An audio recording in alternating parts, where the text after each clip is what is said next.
for January 21st. Chad Jackson with head men's basketball coach Jeremy Luther.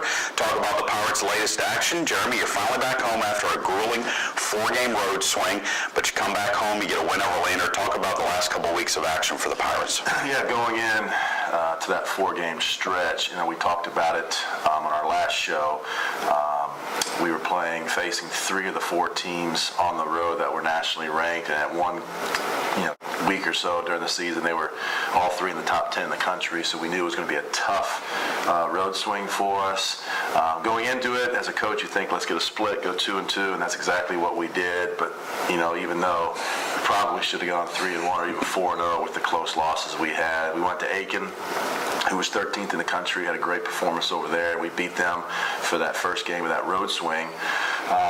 Came back and went into Augusta State, who was 3rd in the country, with like a 35 home game winning streak, and battle all the way down, had a 12-point lead in the second half, and kind of went stagnant a little bit, and they were able to tip one in with 1.7 on the clock to beat us at their place by 2.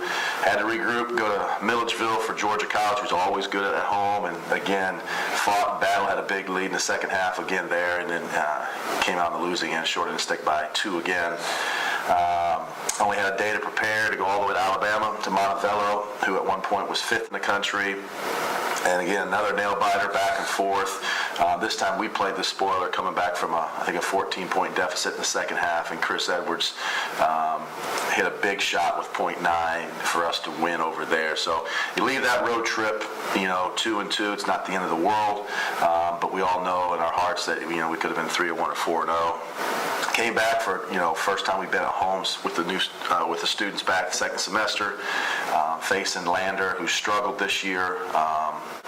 But we came out and did some really good things at both ends of the floor early, and kind of like our MO this year, had a 15-point lead 3 separate times. Lander fought and kept scrapping. Our guys relaxed a little bit. Fouls, crazy. It was just one of those different type games, and they were able to tie it up. Call timeout and say, hey, let's take care of business. We're the better team. We're the deeper team. We're the more experienced team. And we went on an 11-2 run to finish it up to get a nice, comfortable win down the stretch with a great crowd. In my 2 years here, the best crowd we've had. Absolutely. Now, last few weeks, you've played some really close games. Is that something you can use, and you think your team is going to grow with the experience of playing in so many close games? You would hope so. My only problem, I'm trying to figure this out, is they're close games by score, but every game, we've have 5 losses. We're 10-5. 4 of our 5 losses have been on the last possession of the game.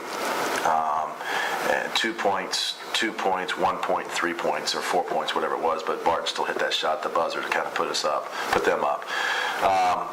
But still, even with all those 4 of our 5 losses, we've had pretty substantial leads in the second half, and 24 against Barton, 12 against Augusta, 8 against Georgia College, and then I'm trying to figure the other one out. But anyways, we've had some pretty substantial leads in the second half. Of Florida Southern, we were up 6 or 7 twice, and pretty deep in the second half. So our kids have got to learn that when we gain a lead like that, this is the best league in the country. There's some great coaches in this league. There's some very good players in this league. You got to continue doing what you did to get that lead, and that's playing with passion. That's playing with effort and emotion. They call timeouts, and they challenge their kids, and those kids step it up. We've got to match that intensity. We can't just think, we got a 15-point lead here. We're just going to coast to a victory. It's too good of a league. It's too well coached for us to have that mindset. So we've got to get back to practice today and continue to work on those things. So the good thing is we've proven it doesn't matter if it's the 3rd-ranked team in the country, if it's the 5th-ranked, wherever we're playing, road, at home, we're a good enough basketball team to make some very serious runs and get some comfortable leads. Now we just got to be better at playing with the leads. So yeah, I think down the stretch there, I don't think there's anybody that can argue that we've had a tough schedule. We've played some close games, and hopefully we continue to get better at finishing games out and playing more comfortable with the lead. Now it seems like each night out, you talk about Chris Edwards had the big game against Montevallo, the game-winning shot. Wednesday, Jesse Wheeler had a big game against Lander. It seems like every night out you're getting different that something you like as a coach, or would you rather have some consistency from your players? Well, we talked about it with our team. We're a deep team. I've heard a lot of coaches say we're the deepest team in the league.